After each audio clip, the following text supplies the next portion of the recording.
Bismillahirrahmanirrahim. Assalamualaikum warahmatullahi wabarakatuh. Alhamdulillah wa syukurillah, puji syukur kehadirat Allah Subhanahu wa taala yang telah memberikan kita nikmat lahir maupun nikmat batin.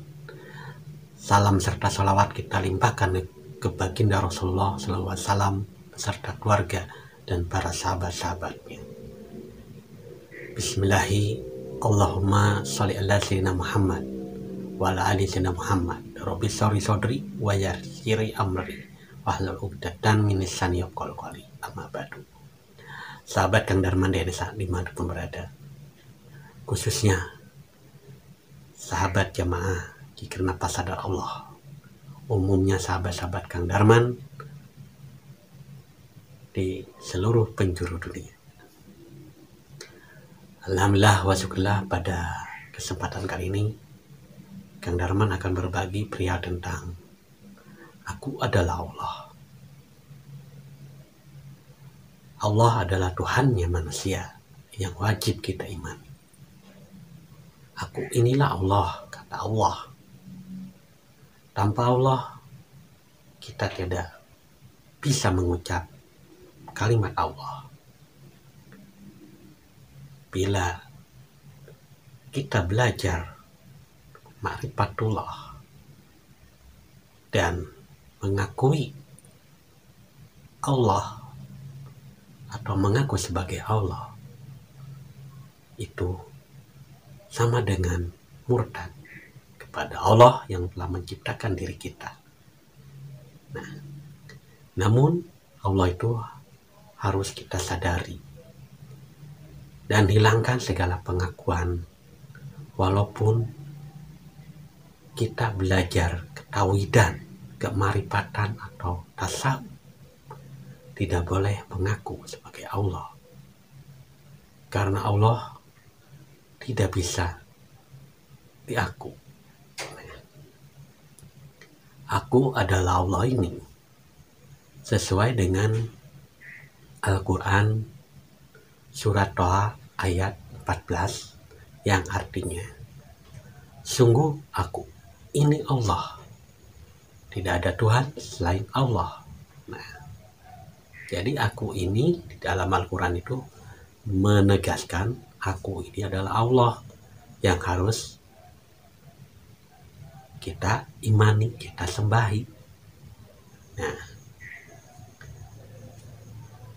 maka Al-Quran surat Toha ayat 14 menjelaskan, maka beribadahlah kepadaku, kata Allah, dan laksanakanlah sholat untuk menyadariku, kata Allah, yang sudah tertulis di Al-Quran. Nah, jadi kalau kita belajar ma'rifat, kalau sampai mengaku aku ini Allah, kapan menciptakannya? Nah, kalau yang disembah itu siapa, yang menciptakan itu siapa? Nah, sedangkan kita ini adalah manusia ciptaannya.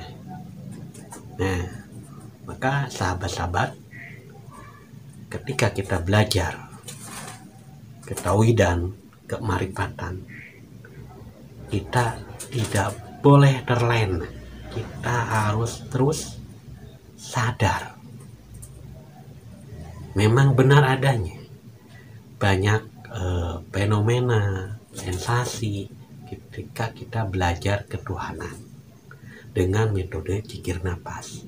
Nah, di situ akan mengalami suatu perjalanan rohani yang belum kita alami. Pasti Allah tunjukkan alam-alam yang tidak ada lah dalam hayalan. Nah, ini yang harus kita sadari ketika kita mengalami suatu fenomena jiwa kita yang menyaksikan alam ilahiyah.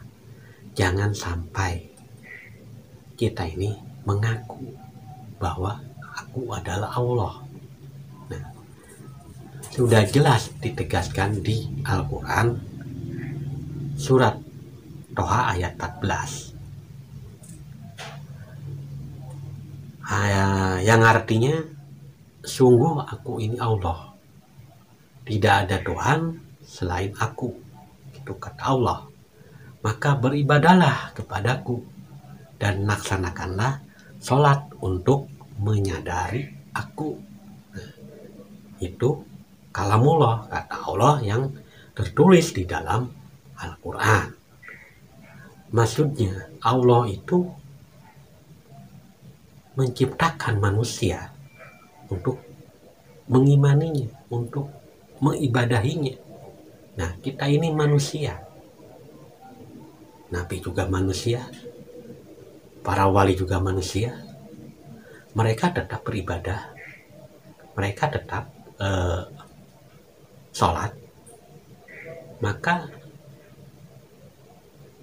kita ini sebagai hamba Allah, sebagai makhluk ciptaannya, sebagai umat Rasulullah, maka laksanakan segala perintahnya, yaitu mengimani Allah yang maha gaib, mengimani para malaikatnya, mengimani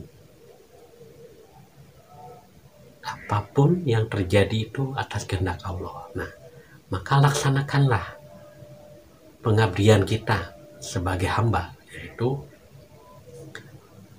melaksanakan sholat, zakat, puasa, berhaji, semuanya karena Allah.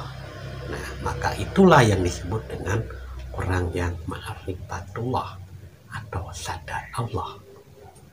Sadar karena itu adalah suatu perintah dari Allah. Nah, bukan ngaku sebagai Allah. Kalau dengan bahasa manunggaling kaulah Gusti, manunggalnya diri kita dengan Gusti Allah memang manunggal, tapi tetap kita harus bisa sebagai hamba, yaitu menyaksikan segala perbuatan Allah, yaitu tauhidul af'al. Nah, ini mengesahkan semua perbuatan-perbuatan Allah, bahwa itu adalah perbuatan Allah. Nah, maka tidak akan terjadi suatu pencelaan terhadap sesama umat manusia, walaupun dia beragama non-muslim, karena semuanya ciptaan Allah. Maka disinilah kita harus menyadari Allah itu maha agung, Allah itu sang pencipta. Maka sang pencipta pasti ada ciptaannya, yaitu manusia.